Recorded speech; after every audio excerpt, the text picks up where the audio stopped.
What's good, y'all? Jeeper Prince back with another video, and as you can already tell from the title, we are simulating the 2021 NBA Draft on 2K. Now, I will be simulating only the first round, and after that, I will quickly simulate through the second round just to see if there's any other big names in the draft that never got picked in the first round. But let's get it started and see who gets drafted. As you can see, all the teams are in their proper spots, and the players in the mock drafts already have their little areas and spots put up or whatever. So enough chit chat from me. Let's just get into the video, into the draft. And that is a shot. Pistons select Jalen Green instead of Cade Cunningham at the number 1 spot, which makes no sense because we already know in real life Cade Cunningham is going to the Pistons. And the Rockets are now up on the clock, and they select Cade Cunningham, who everybody originally thought that was his team to go to. But in real life, I think Evan Mobley should be drafted by the Rockets because it makes more sense for them to have 2 people in the big area since they already got KPJ in the backcourt. And the Cavs select Jalen Suggs, which means that probably in real life, if this happens, Sexton or Garland will be traded possibly to make room for either or of those players. And the Raptors select Jonathan Kuminga from high school, and I think that's a pretty good pick because they still have Fred VanVleet and Siakam still on the team, so I think it works out for positioning and stuff wise if this was happening in real life. The Magic select Jalen Johnson, which means Fultz and Cole Anthony can still play in the backcourt while having now a better small forward to play with.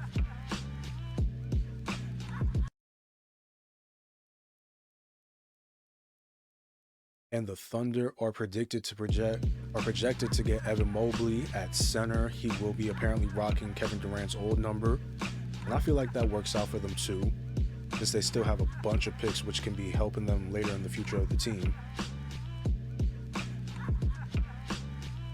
And the Warriors are trading the pick away to the Spurs for Miles, not the Spurs, the Hornets for Miles Bridges. Wow.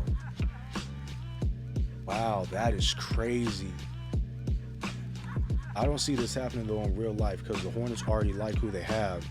And we already know they're trying to get LiAngelo, and hopefully if things work out with LiAngelo, that team might be dangerous in the East. Maybe not to the level of the Nets or the Bucks, but they will be a contender for sure. And since the Hornets have this pick, they draft Kai Jones out of Texas, which honestly is a dumb pick in my decision because why are you giving up Miles Bridges for Kai Jones? I feel like if the Warriors do trade, they need to give it to a different team.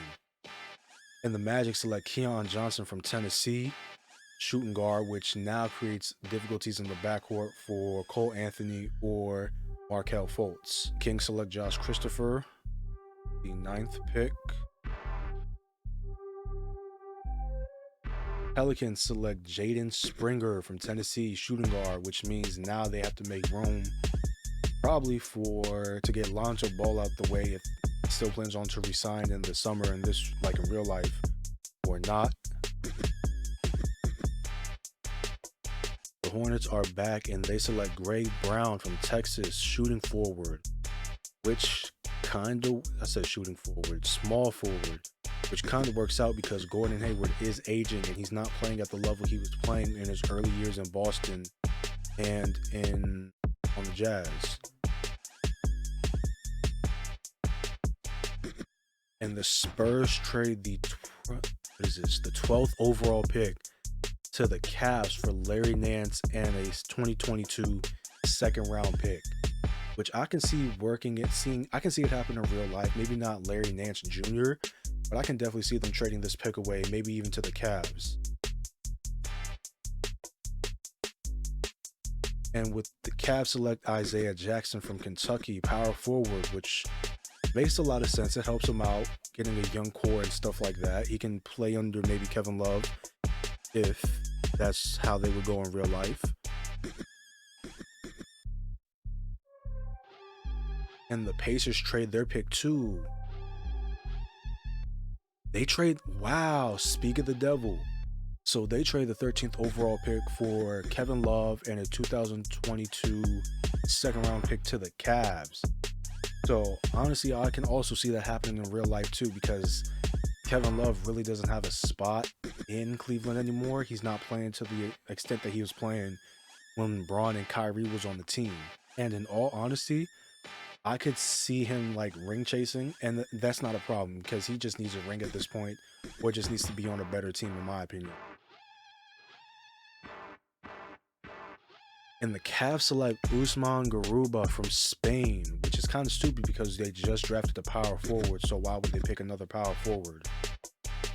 You would think they pick a small forward, a center, or another point guard or something like that. And the Warriors are about to trade their pick as well. And they trade their 14th overall pick in the 2021 draft, a second round 2025 pick to the Magic for Terrence Ross and Michael Carter Williams. That's stupid. Use your common sense. This is the dumbest trade I've ever seen. Oh my God, this would never happen in real life. Not at all. Like, it just doesn't make sense. I don't see it happening. They already got a young backcourt. Why would they get Michael Carter Williams and Terrence Ross, of all people? But the Magic are on the clock, and they pick David Johnson from Louisville at point guard. So that really creates a lot of problems now for both Markelle Fultz and Cole Anthony, which, you know, is kind of stupid since you already have one or the other. It doesn't make sense to get two people under those positions. The Wizards are trading their 15th overall pick in this year's draft and a first round in 2025 to the Thunder for Al Horford, a second round pick in this year's draft, and I think the 31st overall pick in this year's draft as well. Or, my bad. Yeah, the 31st overall pick in this year's draft as well. And the Thunder select Davion Mitchell from Baylor, which might work out because in real life I don't see them sticking around with Kemba Walker. And they also draft Zaire Williams from Stanford. So honestly, the Oklahoma City Thunder, if they can gel well together, I could honestly see this team working out long term in real life. But this is who they pick, especially with Shai Gilgeous-Alexander. Grizzlies select Moses Moody from Arkansas. Could be a dangerous backcourt with him and Morant.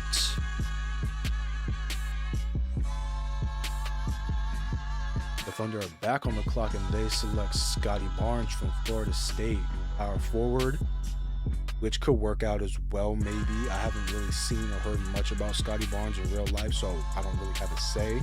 And the Knicks trade the 19th overall pick and a 36th overall pick in the second round of this year's draft to the Cavs for Taurean Prince and Lamar Stevens. I've never heard who Lamar Stevens is, so can't really say much on that trade. And they draft Jared Butler, so they pick another point guard, which makes no sense. They pick another point guard, and at no point has Garland or Sexton been traded, even brought up in any of these trades, so they just have a stacked backcourt for no reason. The Hawks select Corey Crisper, which could actually work out because he's a dangerous three-point shooter. The problem is he'd definitely be coming off the bench behind Bogdanovic and other players. They select Sharif Cooper from Auburn, point guard, which may or may not work out depending on if they keep Rose and whoever else is their point guard real life. So that might work out. Lakers are trading their pick. Honestly, this is the most Laker trade I've ever seen, so this might be the most realistic thing I've seen so far in this draft. So they are trading their first round 22nd overall pick in this year's draft and a second round pick in the 2023 draft for Gary Harris, which could, I guess, work out because in all honesty, they just have a lot of supporting players at this point and a lot of old aging supporting players at that, let me say that. And the Magic are back on the clock. They select a small forward and Franz Wagner, who I think he was a pretty good shooter. I want to say he was a good mid-range shooter from what I remember seeing when he played and stuff like that. Rockets are back on the clock and they select James Bouknight, so he goes late in the first round as a shooting guard, and it makes no sense because you already have drafted Cade Cunningham, especially if you have KPJ and stuff in the backcourt already, unless they plan on moving him to small forward, which could work out technically still. Trey Mann gets selected as shooting guard from Florida for the Rockets, which now makes no sense because you already have two shooting guards, I think 3 shooting guards at this point. So this wouldn't work out in real life. Clippers select Ayo Dosunmu, I don't know how you say his name, point guard from Illinois, which might work out in real life and might happen in real life. So, you know, that's realistic. And the Nuggets select Brandon Boston from Kentucky, shooting guard, which I could see working and actually happening and stuff like that. I think he'd be a decent fit, a good fit, especially if he's playing with Jamal Murray and Jokic. The Nets select Charles Bassey from Western Kentucky, which I don't think, I mean, if Jordan retires, then that'll fill up his spot. He can play behind Claxton and stuff, so it may work out. Sixers select Keontae Johnson from Florida, small forward, which may or may not work out as well. Like, this is all up in the air. We have to see how these players fit and stuff like that in real life if this draft happens in real life. Daishen Nix is selected to the Suns, which honestly, I wouldn't have seen him going in the first round, honestly. I do not see him going in the first round. In the last pick of the first round, the Jazz select Josh Giddey from Australia. Don't know nothing about this dude, so I have nothing to say. And we are about to simulate the rest of the second round. And Terrence Clark, I do not know if the person that, I don't know why the person who made this draft class didn't take him out. But Terrence Clark, I think, was already projected to be a lottery pick before his untimely passing. But in this draft, they have him going to the Bulls in the second round. Isaiah Todd gets picked up by the Trailblazers. Who else are big names that got left behind? And Quentin Grimes got selected to the 76ers as a shooting guard.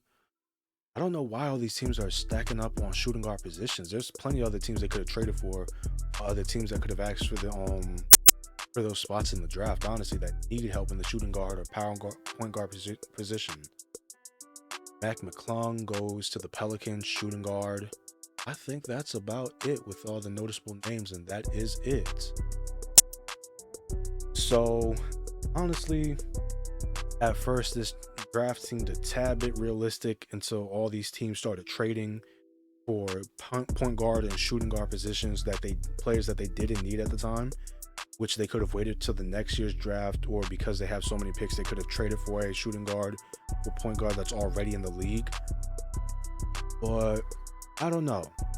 I feel like, where's Evan Mobley? Yeah, Evan Mobley, in my opinion, should have been drafted by the Rockets to have somebody up there with Christian Wood. And then, you know, as they did later in the draft, they could have drafted James Bouknight or maybe Trey Mann to help him out in the backcourt with KPJ. But in all honesty, this was an all right draft. Obviously, this is not going to happen in real life when the draft happens in a couple weeks. But that's it for this video. If you like my channel, if you like the videos I'm dropping stuff, please leave a like on this video and subscribe to the channel, and I'll see y'all later. Peace.